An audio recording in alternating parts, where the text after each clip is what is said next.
So, Julie, let's talk about figurative language. Let's. So, figurative language I have here. Mhm. It is language that goes beyond literal meaning to create meaning through comparison, imagery, and symbolism. So, instead of saying something directly, it helps the reader see, feel, or understand an idea in a deeper way. Mm. And so, common forms of figurative language are metaphors, similes, personification, symbolism, imagery, etc. And based on AI, this is why it matters. So it matters because it helps us to understand complex or abstract ideas. Mm. It makes meaning memorable. So there's something about it that sticks. And it engages both thinking and feeling. Ooh, these are great. Can we just start with that first one? What did you say? It helps us understand difficult concepts? Yeah. Complex abstract ideas. What about you? Do you have any examples? One comes to mind, Mhm. particularly when we were working together and you were my supervisor and I was your student, particularly around the conceptual framework. Mhm. Now, conceptual, I think we use the term conceptual lens. You know, it's a lens to help you see the answers to your research question or to look at the data. And that really helped me think through the concept of a conceptual lens, right? I often think of the magnifying glass and you're looking at the data very carefully to try and identify those patterns. And you look inside the lens, you look outside the lens. For me, that really helped me understand the purpose of having a conceptual frame or lens in your paper. Okay, so like the conceptual lens contains these various concepts, right? That the lens, so the frame or the lens like encapsulates it, right? So when we have that magnifying glass, when we're looking through those concepts and trying to make sense of the thing that we're trying to make sense of through that lens. So that idea of a lens, it's like us having glasses. We put on the glass, oh, we can see something. You take off those glasses, take another conceptual lens glasses on, see something else. Basically that. So it is a hard thing to understand. And then when you use terms like that's every day that we know, then we can gain some kind of entry, right? Like, oh, I think I know what that is.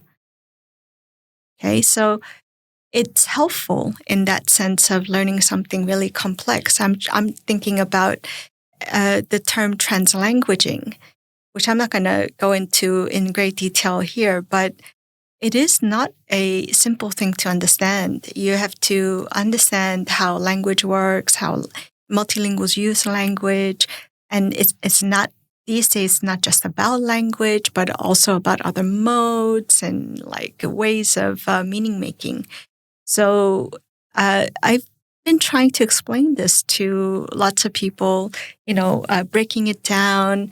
But the crucial mistake that I've made in my earlier years is to only use language to try to explain these things to people.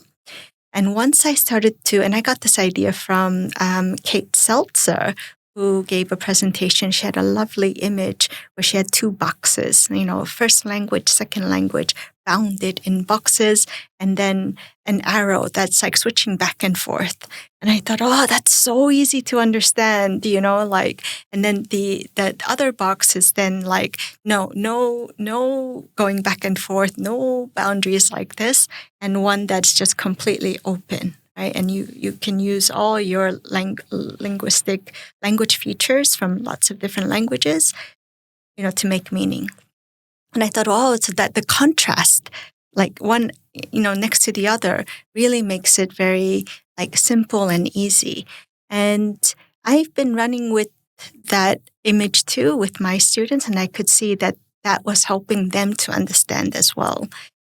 There were still things that inside that over the years that I've come to think, oh, I want to modify some elements because actually it shouldn't just be about language features, but we need to express more of the different modes and the gestures. And part of that means like there's aspects of like drama, music, art that's all involved here. So how to create this image that I could open up to students. So I've now gone into making a new one, and it's trying to, and it was really interesting trying to think about this image, and I think I sent it to you too, but really like trying to create flows, and the idea there is about fluidity, like how to help people understand language as not the object, not just these like objects there, which is often the way we understand language and bound it, but how to help them see that it's fluid. And so maybe a kind of like a river kind of feeling, and then putting all those different languages and other kinds of modes in there. It was one way in which, I thought we could open this up, make it look more complex. Some difficulties though, and this is the same with language too. It's like with language, even though the way we live the world is like spatial, it's like it's everywhere, right? But when we write it out, we have to write it like this. Okay, so it feels like something is getting lost in this process of trying to explain something about the human experience in this form.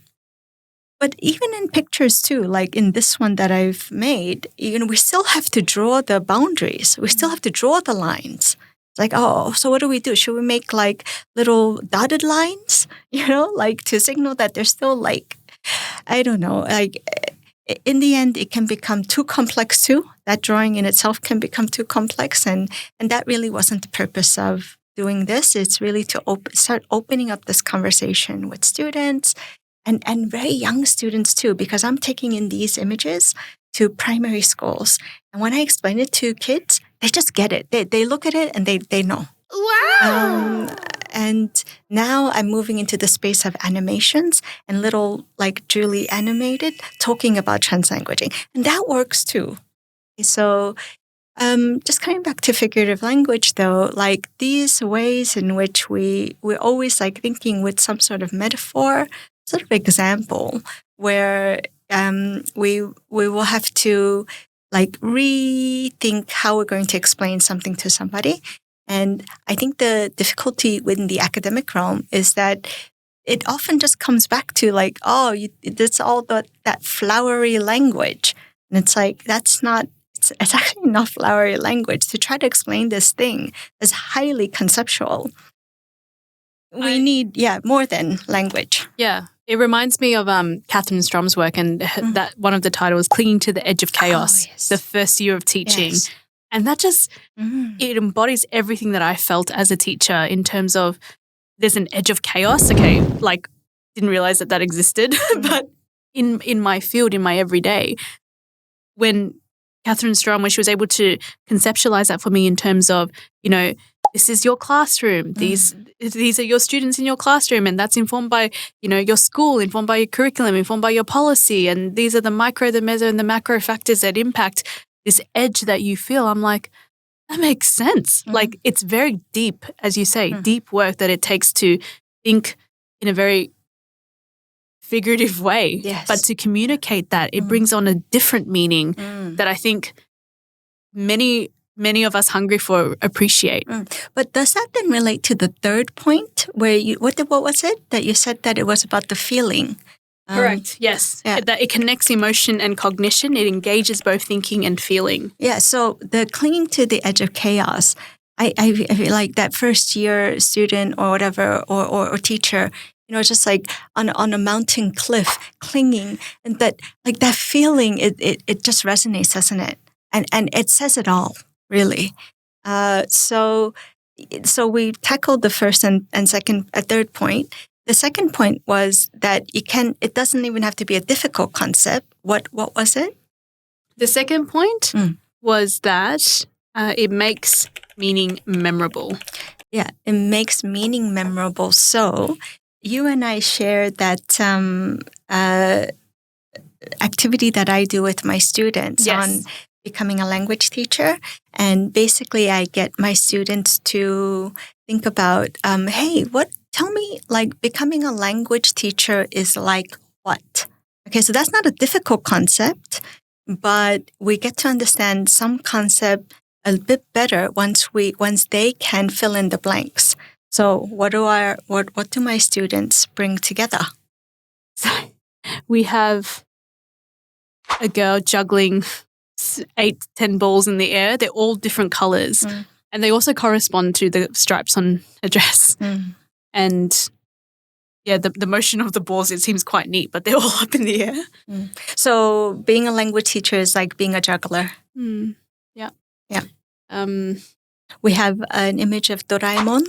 I don't get that. Can you explain that? Oh, so do you know Doraemon? No. The Japanese character? Well, that's a crucial bit. So Doraemon is one of these characters that can do multiple things. Like, he can pull out, like an umbrella or, whatever you need at any moment in time. Right. So Doraemon is a really nice example for sense. what a language teacher is. Yeah. We have another one there of juggling too, right? Yeah.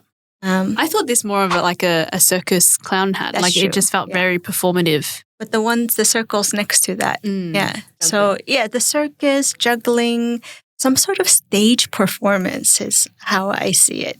And these are not the only ones that I have, but there's so many where being a language teacher is like being a singer, being a comedian.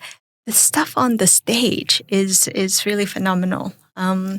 Then what do we have? This is another one that comes out a lot, but there's that tree and branches, twigs, leaves of knowledge. Right. Students give back oxygen, and the teacher is the fertilizer of the student's knowledge base. The fertilizer is also the theory explained, experienced. The teachers get that theory is like the fertilizer to then go and teach maybe the students, and there's a student's knowledge base. So that idea of like growing a garden or nurturing seems to be the other aspect of how students understand what being a teacher is like. But in all of these examples, sure, I could just ask my students this, hey guys, what's it like? But something actually quite different when we first start with doing the images like this, and they really think really hard about it. And there's a lot of meaning then embedded in this that we all have to discuss together. In what way are we like jugglers? What are some critical ways that we might think about that, like as performers? Are we just performing? Like, what do we mean by performing?